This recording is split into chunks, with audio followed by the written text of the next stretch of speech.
pourquoi il ou elle revient toujours vers moi.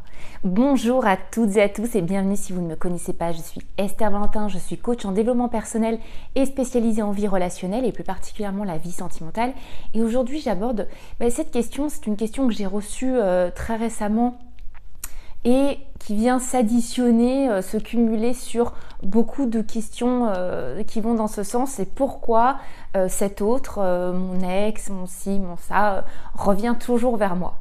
Que ce soit après une rupture, après une séparation, et puis que par exemple votre ex, que ce soit votre ex-mari, votre ex-copain, votre ex-copine, peu importe, cet ex, comment ça se fait que cette personne peut avoir peut-être retrouvé quelqu'un ou non, mais dans tous les cas reviennent constamment, de temps en temps, en tout cas réinjecter un petit souffle dans votre rapport avec vous. Ça peut être juste un petit SMS de temps en temps, ça peut être un je te manque, vraiment peu importe le niveau ici de cette vidéo.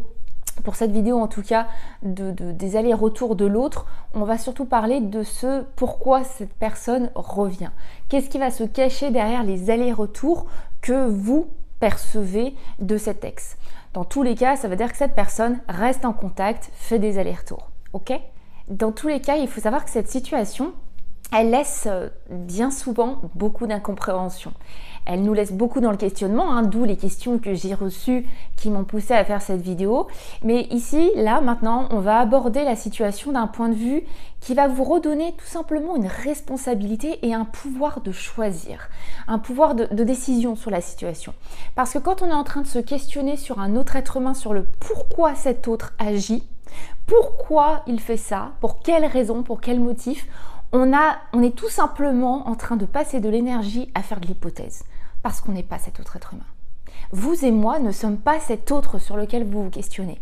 Donc comment ça se passe? Quand on est en train de voir qu'on est en train de passer de l'énergie sur un questionnement qui n'est que hypothèse, en tout cas les réponses qu'on va s'apporter ne resteront des hypothèses, et en tout cas des hypothèses qui vont être extrêmement superficielles parce qu'elles ne vont être faites émaner que de notre propre vision des choses, il va être important de se recentrer sur soi. Quand je dis se recentrer sur soi, c'est quand vous vous posez cette question, pourquoi il ou elle fait ça? Pourquoi il ou elle fait des allers-retours? La question que j'aborderai avec vous en tout premier lieu, c'est pourquoi vous laissez cette personne revenir?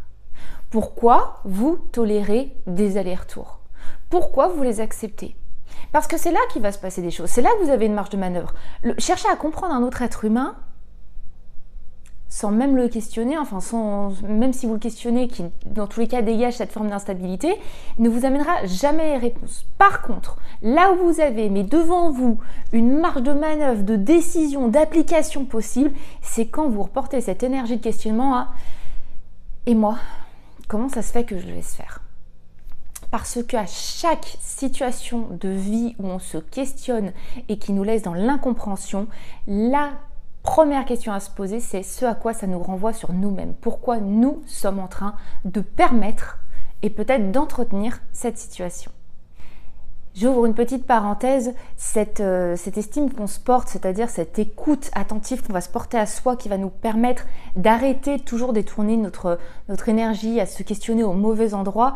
Tout ça, ça revient directement en lien avec la valeur qu'on va s'accorder. Apprendre à se connaître, apprendre à s'accorder une valeur, une écoute, c'est tout simplement de l'estime de soi. Là-dessus, je ne vais pas m'étendre parce que je vais vous mettre le petit book sur l'estime de soi que je vous ai construit juste en barre de description, juste en dessous de cette vidéo. N'hésitez pas à le télécharger, il est gratuit et comme ça me permet de fermer la parenthèse sur l'estime de soi et d'en revenir à creuser un petit peu plus ce pourquoi cette personne revient. Je vais vous inviter maintenant à vous poser des questions qui vont vous permettre d'approfondir un petit peu le sujet, qui vont être plus productives quand vous vous perdez dans ce questionnement de pourquoi l'autre fait des allers-retours. Et surtout de pouvoir vous permettre ainsi mieux décider, mieux choisir comment vous allez reprendre la main sur vos décisions, sur ce que vous allez en faire. Parce que peu importe ce qu'il est en train de se passer, le plus important finalement c'est qu'est-ce que vous allez en faire. Ok ? Donc déjà, première question pour vous permettre de vous réajuster, ça sera de vous demander qu'est-ce que vous attendez, qu'est-ce que vous espérez dans cette situation que vous ne prenez pas en main vous-même. Là, il y a vraiment une notion de vous êtes en train d'attendre quelque chose, peut-être d'espérer quelque chose d'une personne Et souvent, quand on se met dans cette situation d'attente et qu'on permet cette instabilité et qu'on permet que notre besoin n'est pas répondu, il va falloir se demander comment ça se fait que vous ne répondiez pas vous-même à ce besoin. L'autre question, vous allez voir, elles se cumulent, elles sont en lien, elles sont là pour y répondre de manière commune, n'en isolez pas juste une seule. L'autre question, ça va être qu'est-ce que vous espérez d'une personne qui prouve constamment, là, actuellement, une instabilité. C'est-à-dire, peu importe, l'instabilité, c'est pas juste de l'instabilité émotionnelle, ça peut être de l'instabilité dans la décision. Ça peut être de l'instabilité dans le comportement. L'instabilité, c'est juste une incohérence, je vais dire. Qu'est-ce que vous espérez d'une personne qui vous laisse dans l'incompréhension? Que cherchez-vous? Est-ce que vous cherchez de la sérénité auprès de quelqu'un qui vous montre quelque chose d'instable? Est-ce que vous cherchez de la sécurité dans l'instabilité? Vraiment, posez-vous, mettez-vous sincèrement au clair avec vous-même. Qu'est-ce que vous attendez à vous questionner sur un comportement et donc une situation qui est instable, incohérente, en tout cas qui ne montre aucune fluidité. Ok? Une autre question, ça va être quelles sont les valeurs qui vous conviennent ou non dans cette situation? Il va être important de se demander, est-ce que cette valeur, par exemple l'instabilité, le fait de changer, hop, d'être à gauche, à droite, de revenir vers vous, mais en même temps de décider de ne plus être avec vous, mais en même temps de garder le contact, est-ce que c'est des valeurs qui vous parlent? Est-ce que c'est ce que vous appréciez dans les relations? Parce que là sont les vraies réponses. Pourquoi il le fait? On s'en fout. Et vous, qu'est-ce que ça vous fait? Est-ce que ça résonne avec les valeurs que vous voulez retrouver dans votre futur? Est-ce que ça résonne avec les valeurs que vous voulez entretenir dans vos relations? Est-ce que là, vous reconnaissez des valeurs qui sont importantes pour vous et que vous voulez voir perdurer? Et si ce n'est pas le cas, qu'espérez-vous en entretenant, en permettant à une situation d'exister qui ne répond pas à vos valeurs, en tout cas qui ne répond pas aux valeurs que vous voulez retrouver dans votre vie relationnelle? Ok? Autre question, c'est est-ce que vous prenez vous-même en main vos priorités en ce moment? Ou est-ce que la réponse va être non et que dans ce cas-là, il est possible que vous espériez que cette personne s'en occupe pour vous?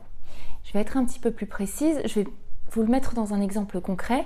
Imaginons que une de vos priorités, dans la vie amoureuse en tout cas, ce serait d'avoir une relation sérieuse. Sérieuse, c'est durable, stable, en tout cas qui évolue dans une courbe plutôt lisse, qui évolue en tout cas.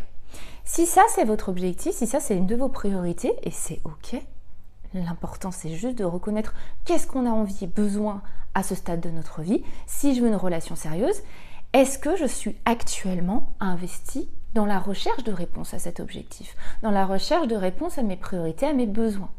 Parce que là, si vous vous retrouvez avec un non, par exemple, je veux cette relation sérieuse, et j'ai envie de quelque chose de durable, en tout cas, je ne veux pas d'instabilité dans ma vie, et là, je ne suis investie aucunement dans cette recherche, c'est-à-dire que je ne suis pas ouverte aux rencontres avec juste d'autres êtres humains, par exemple, aux rencontres ensuite amoureuses, je ne suis pas là en train d'être la personne en réponse à mes priorités. Qu'est-ce qui va se passer? Je vais avoir une personne de mon passé qui vient, qui fait des allers-retours, automatiquement, mon être entier va s'agripper à tenir à une situation qui pourtant ne me plaît pas, une situation que je ne veux pas dans un an ou deux encore maintenir dans des années, mais parce que vu que je suis déjà moi-même pas la personne qui est en réponse à mes priorités et qu'il y a une personne qui partiellement semble y répondre même si c'est à 2%, je vais aller là. Je vois que je ne peux pas compter sur moi pour répondre à la priorité. Imaginons cet ex qui fait des allers-retours veut faire un aller-retour dans votre vie alors que vous êtes la personne dans une démarche sincère de répondre à ses objectifs, à ses priorités, qui a pris le temps de s'écouter et qui en plus a appliqué dans son quotidien à y répondre. Je pense que cette personne ne pourra pas faire des allers-retours longtemps parce qu'elle va venir se confronter à une personne qui est en train de répondre à ses priorités. Et cette personne va juste voir que cet ex, il répond pas à ses priorités. Ok?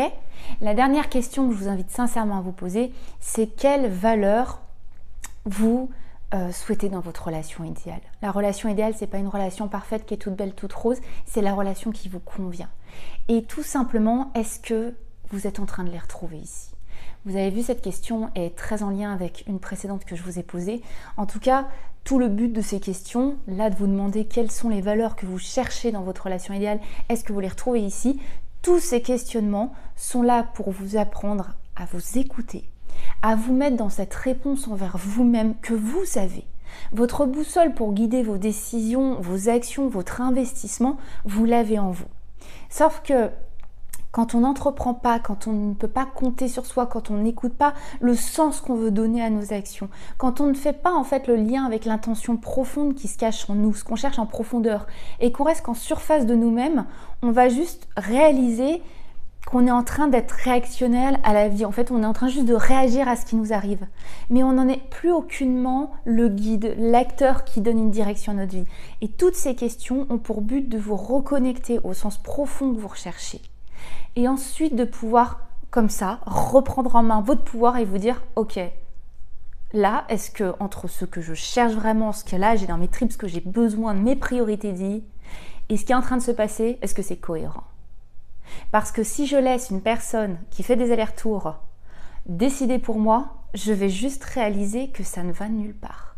Et quand vous comprenez que vous êtes face à l'instabilité, l'effort que je vous demande, c'est que la stabilité, vous la retrouviez en vous et dans ce que vous en faites, dans ce que vous faites, dans vos choix, dans vos actions.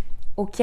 J'espère que ça vous permettra de vous mettre plus au clair face à ce questionnement, surtout juste déjà de nourrir cette réflexion que quand vous vous questionnez sur le comportement incohérent d'une personne, la réponse, vous ne la trouverez pas en creusant de ce côté-là, vous allez la trouver en creusant de votre côté à vous, d'où toutes les questions que je vous ai partagées à vous poser dans cette vidéo.